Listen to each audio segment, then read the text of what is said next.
รีบสู้นะทั้งออกคันนี้อันนี้ยังมาเล่นเกมก่อนเราโกสสปาร์ตายังมาต่อติดแบบมุ้นยังบานเจนปีโอเคโน้hay mà đó là như lần này nào là này đấy mà to Lord Poseidon has abandoned us!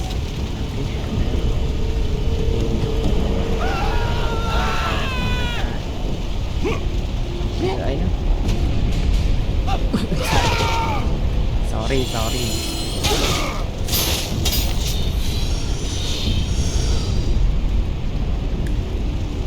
yeah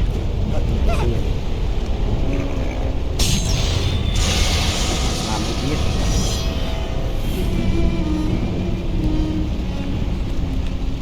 chú đó này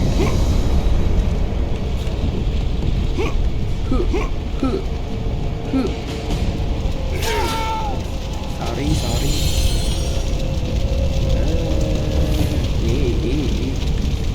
Đúng rồi.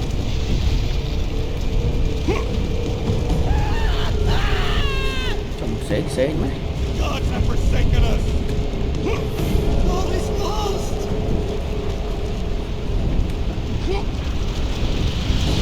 chơi các bạn đi tẹt chứ nha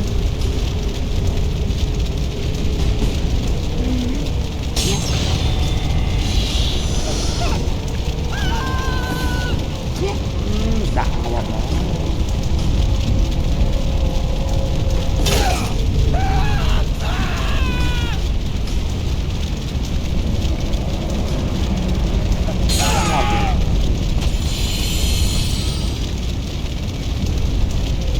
ok chơi lên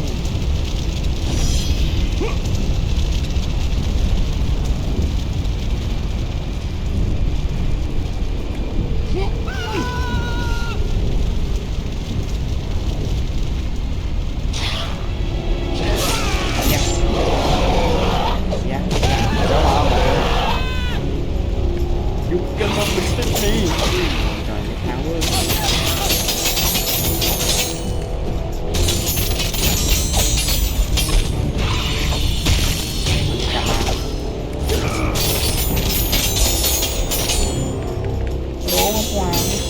không cho có này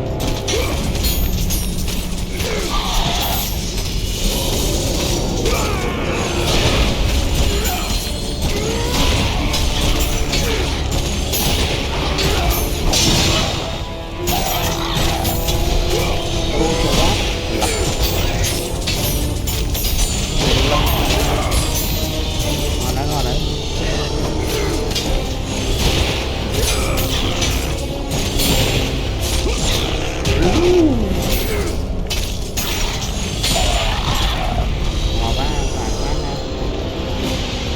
này cái này chẹp cái này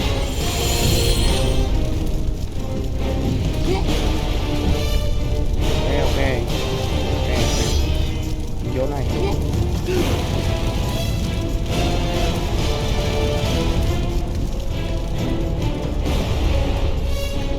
nào cái đấy chẹp tới này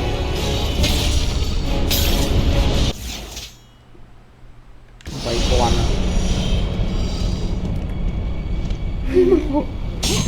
lúc qua tôi bị chạm một lần rồi ô đọt cò hay mình máu là phải ở tay đạn xảy qua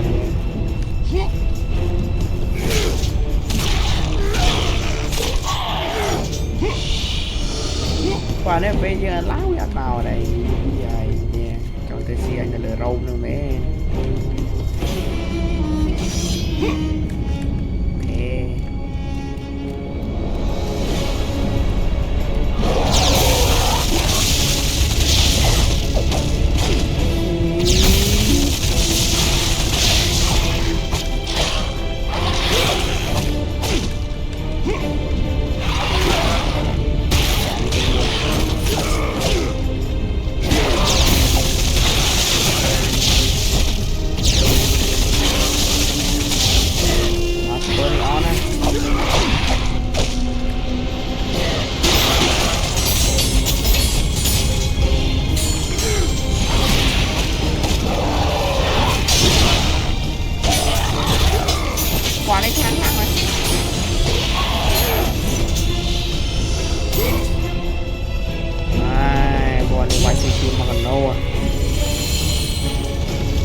Kratos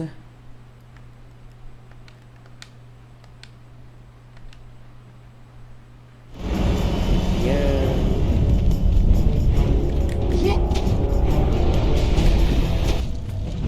Okay. Athena! You lied to me! The gods lied to me! The god lies to me. My brother lives. My brother. He lives! Okay. Athena! Chênh máu thế này.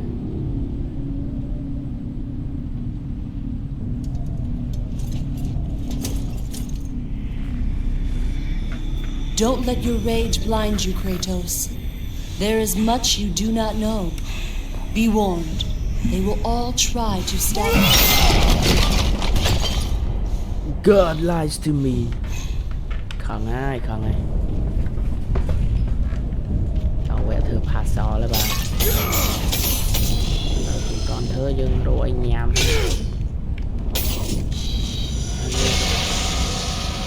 À. Hoàng xảy chi. Cái gì này? Beat the game to use this item have find treasure. Ôi. Tôi lên trong một đó mà cái ra.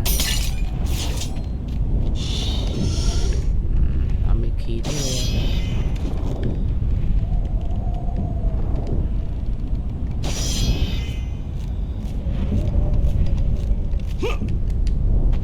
Superman.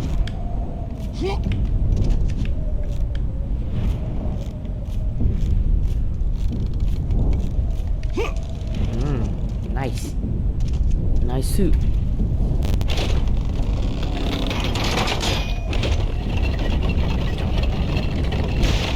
Nó không phải để cho bắt chơi trời xuống đấy thế. Lấy đồ sao giờ đạn đấy.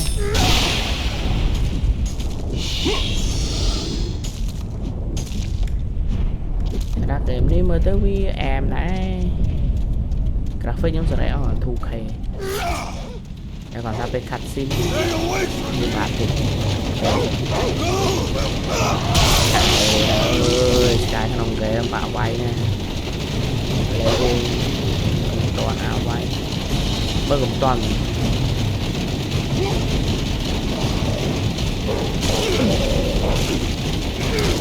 vừa mê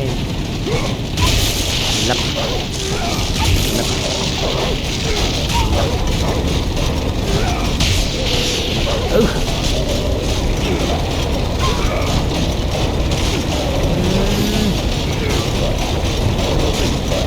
cho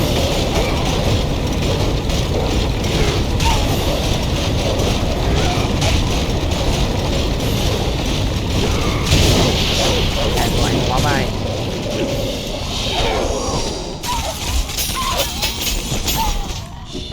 quá vai của ai mà movie cam đâu mà cô mà ở trên tiếp em là quả cam chung đấy nè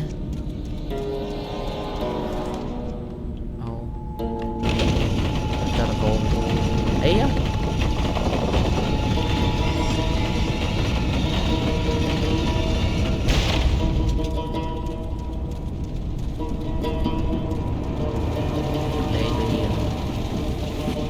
dắt lẹ thiệt sống slam muốn mà anh Quỳnh mua ở cung gợi đi slap nice nice slam một triệu ôi giúp linh phở anh nè ở đây thằng cô tụi mày vậy thì mày linh phở cái tha ọt miên cái tha họ đâu thì ọt miên phở bê miếng tích phở cái gì ý cái nhà con sang nhà cái con này đập cái đó nó lại nào ngon gì đấy đấy họ từng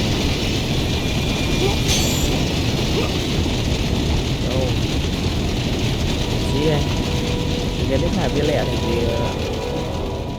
xa lẹ tràn chân dương đàn này trời mơ lặp rồi Help! I'm trapped in here! đâu biết thơ phá xó là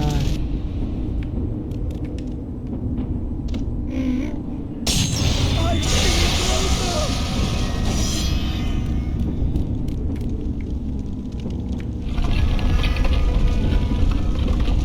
What are you doing? thơ cũng phải mơ chăm chui Leave that alone! thơ cũng phải mơ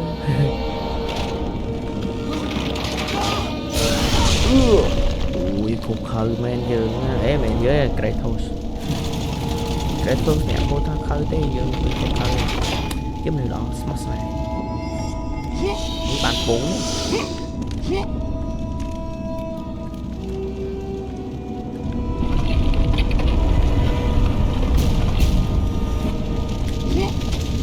có mai gì rồi đấy đã nấu tới nó cắt gió sủi đó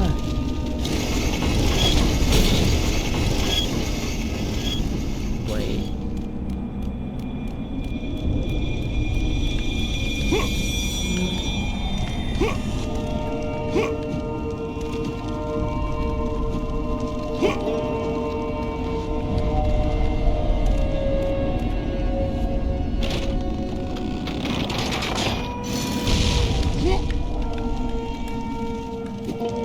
lên vẽ năm hai giờ tới lên mẹ mùi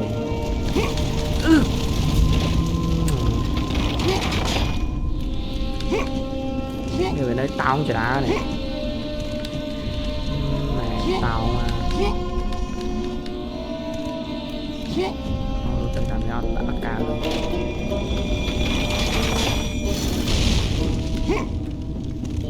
về đi ba này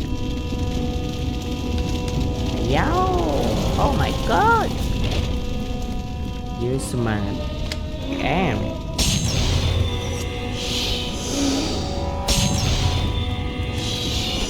đấy cọ thấy đó mình từng trên cọ trên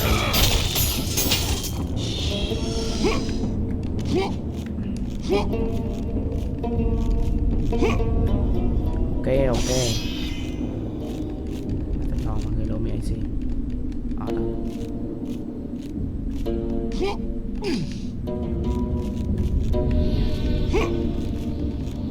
xe quật lắm từ xa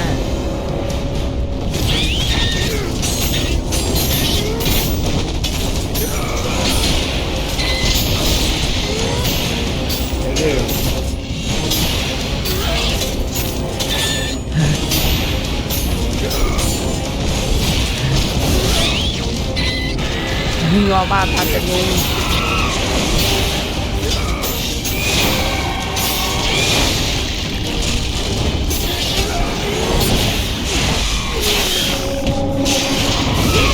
cỏ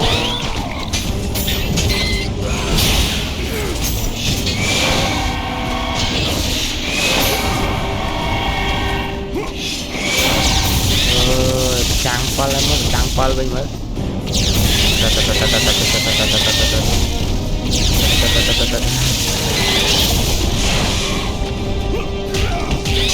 lấp lấp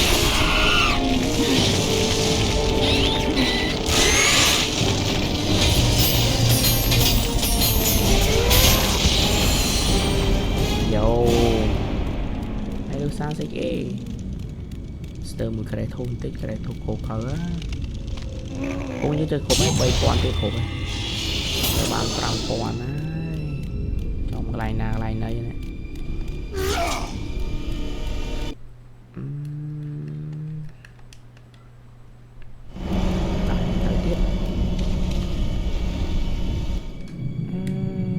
thời tiết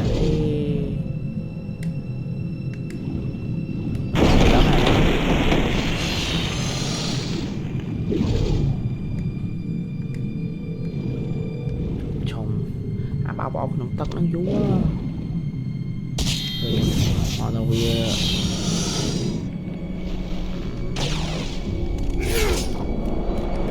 cái máy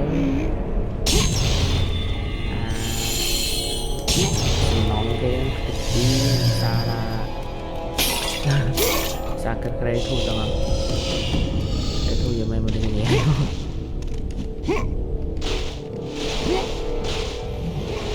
Messi đây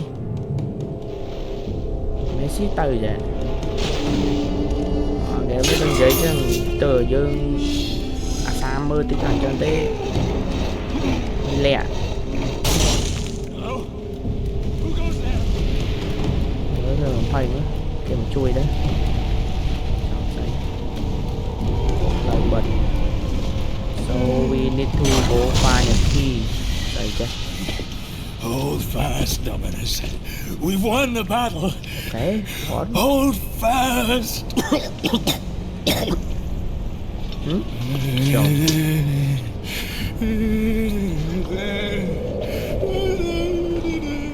What happened here? We have angered them. The gods. They sent a message to all who defy their glory. But we survived. Spared us. She... Who spared you? The daughter. A message to the ghost of Sparta. Mày sẽ gọi dương đấy nè. The labor begins. Death awaits the ghost. We'll never get the skull. Okay. The skull.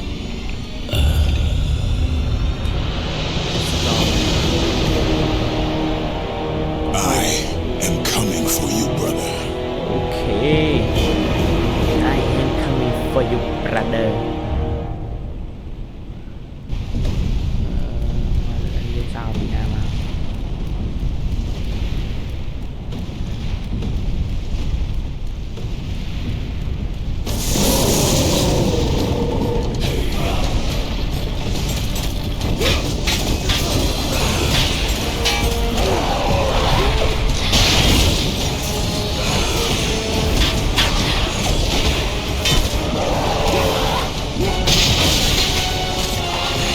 Quả này tơ vô nàyទៀត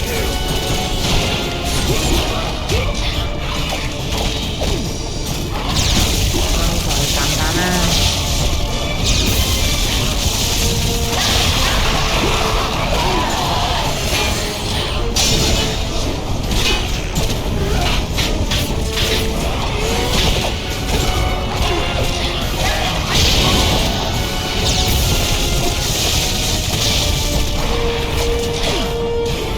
con cái hồn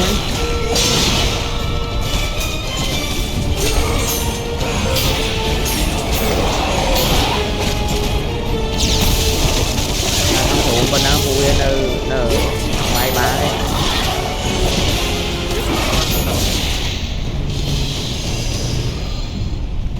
mẹ biết sao vẫn cho mấy getting fire key sao vô bị này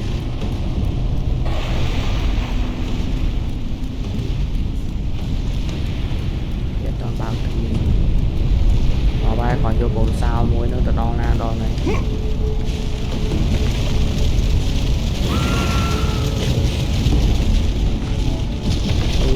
lớn cho tao lượng đây đã xài nó muối học trẻ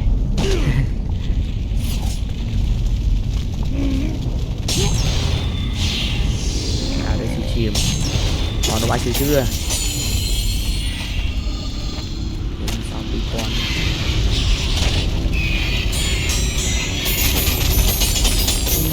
đại xí đại đâu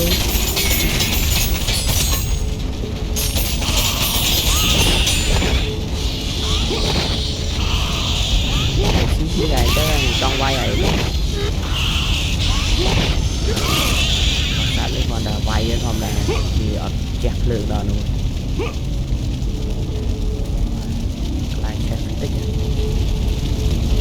ấy